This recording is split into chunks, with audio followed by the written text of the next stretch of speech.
All right, Michael Mell here from The Roof Guys, and this is your roof. Ridge venting, hottest of the air, just naturally rises out of there. This is a tin system, doesn't work very well, doesn't help with creating the draft you need to pull the fresh air from the soffit. The new system that we put on will have a matching shingle over top of it. The one we use is called the Cobra system. Looks a lot better, works a lot better. On the edge of some of your ridge shingles, you'll see a little bit of lift there from the wind. Not too bad, pretty average for this type of roof. Now, as far as the leak in your living room, I see this a lot with these leaf guards. They actually tuck a little bit underneath the shingle. So if you get debris in there, it builds up, holds the water. It'll start getting water in there, and it will work its way past the drip edge and into the home. So really important to have the drip edge replaced all the way around where there are gutters, where there are not gutters. That's a spot where some roofers will cut corners. Then you end up with a leak in the future, all for just trying to save that little bit of drip edge there. Shingles themselves, pretty normal wear and tear for an architectural shingle of this age. The gas stack, we're gonna leave in place, but we're gonna reseal down below, and then we'll paint it with a much better paint, brown, black, or gray.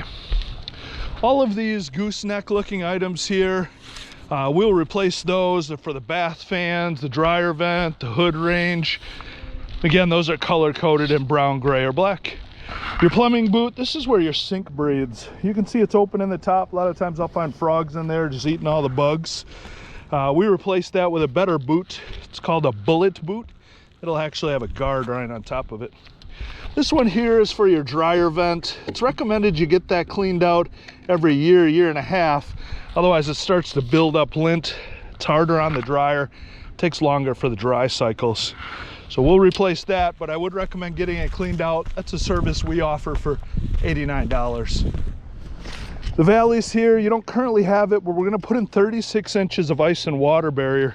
We go above and beyond, and we put it around the gable also. This cricket area here, that's got a high potential for leaks.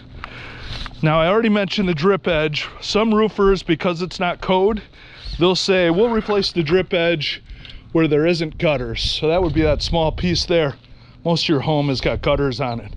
We're gonna replace it all the way around to help protect the edge, try to get ahead of any possible future leaks. So we do that right there and where there's gutters. Then we're gonna repitch your gutters for you too while we're doing that, because you can see all this sludge is building up at the wrong end instead of going down the downspout. Your Solitube here is a 14-inch. It started to yellow over. This one's probably closer to 20 years old. So I would recommend at least a new roof kit, because this one is cracked.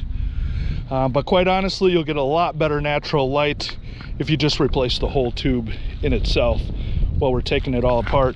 Every roofer is gonna have to lift this flashing up and put it back together. With it already being cracked, that's not gonna be a successful reinstall. That'll give you potential problems in the future.